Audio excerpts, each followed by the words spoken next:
بسم اللہ الرحمن الرحیم۔ السلام علیکم۔ میرے چینل کا نام ہے لیٹس ڈو نیچر اور یہ ہاؤس ہولڈ ٹپس اینڈ ٹوٹکے پہ مشتمل چینل ہے۔ آگے بڑھنے سے پہلے ایک دفعہ درود شریف، ایک دفعہ سورہ اخلاص اور تمام مسلمان بہن بھائیوں کے لیے اور اپنے والدین کے لیے دعا بھی کر لیجئے ان کی مغفرت کے لیے۔ تو ہمارا آج کا ٹاپک ہے اتھینٹک تحقیقات کی روشنی میں ہیلتھ کیئر ٹپس۔ اگر مہندی کے پتے گرم کپڑوں میں رکھے جائیں تو ان کو کیڑا نہیں لگتا۔ مہندی کو اگر ناخنوں پر باقاعدہ لگایا جائے تو ان کو چمکدار اور خوبصورت بناتی ہے۔ وہ ناخن جو چوٹ لگنے سے سیاہ پڑ جائے یا پھپھوندی لگ جانے سے متورم ہو جائے تو اس پر مہندی لگانے سے نیا ناخن صاف اور خوبصورت نکلتا ہے۔ تجربہ کے مطابق اگر مہندی کے اس محلول میں تھوڑا سا سرکہ ملا لیں تو فائدہ جلد حاصل ہو جاتا ہے۔ کلونجی کو نہار منہ روغن زیتون کے ساتھ کھایا جائے تو چہرے کا رنگ سرخ ہو جاتا ہے۔ کلونجی پیٹ اور معدہ کے درد کو دور کرتی ہے۔ کلونجی کا 3 ماشا کا سفوف مکھن میں ملا کر چٹانے سے ہچکی بند ہو جاتی ہے۔ کھجور کو رات کو پانی میں بھگو کر اس کا یہ پانی اگر پیا جائے تو جگر کی اصلاح کرتا ہے۔ کھجور کو دھو کر دودھ میں ابال کر دینے سے ایک مقوی اور فوری طور پر توانائی مہیا کرنے والی غذا تیار ہو جاتی ہے۔ یہ غذا بیماریوں کے بعد کی کمزوری کے لیے بے حد مفید ہے۔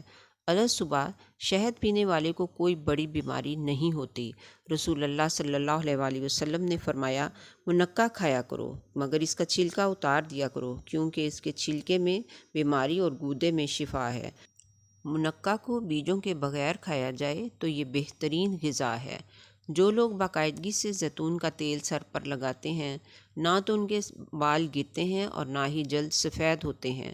زیتون کے تیل کو مرہم میں شامل کرنے سے زخم بہت جلد بھر جاتے ہیں اور ناسور کو مندمل کرنے میں کوئی دوائی زیتون سے بہتر نہیں۔ ناخن اگر ٹیڑھا ہو جائے تو مہندی کے پتے پیس کر مکھن میں ملا کر لگانے سے ٹھیک ہو جاتا ہے۔ آگ سے جلے ہوئے پر بھی اس کو لگانا بہت مفید ہے۔ شلجم وٹامن بی کا خزانہ ہے۔ اس سے پورا فائدہ اٹھانے کے لیے زیادہ سے زیادہ شلجم پتوں سمیت کھائیے۔ چھوٹے بچوں کے لیے جو عام جسمانی کمزوری اور سوکھا کے مریض ہوں ان کو کچے یا پکے ہوئے شلجم کھلانا یا ان کا رس نکال کر پلانا بہت مفید ہے۔ خشک آملہ کو پانی میں رات بھر بھگو کر صبح مل چھان کر اس پانی سے یا تازہ آملہ کے نچوڑے ہوئے پانی سے سر، آنکھوں اور بالوں کو دھونا بصارت اور دماغی طاقت کے لیے بہت مفید ہے۔ ایک صاحب کا کہنا ہے کہ ان کے سر کے تقریباً سارے بال نزلہ کی وجہ سے سفید ہو گئے تھے۔ اتفاق سے ان کو بنگالیوں کی صحبت میں رہا اور دہی سے سر دھونا انہوں نے ترک کر دیا اور بنگالیوں کی دیکھا دیکھی صرف صابن سے سر دھو کر ناریل کا تیل لگاتا رہا۔ سال بھر بعد کوئی بال ہی سفید رہ گیا اور باقی سب کالے ہو گئے۔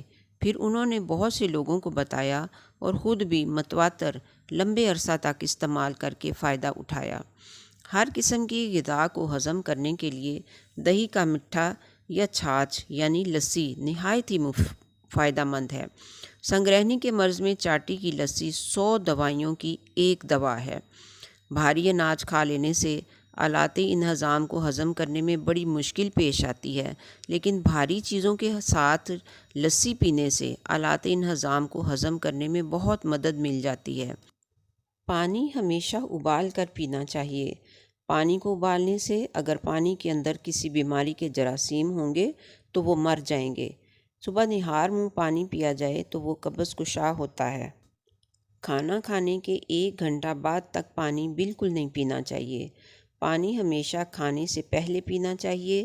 کھانے کے دوران پانی گھونٹ گھونٹ کر کے پینا چاہیے اور صرف چند گھونٹ ہی پینا چاہیے۔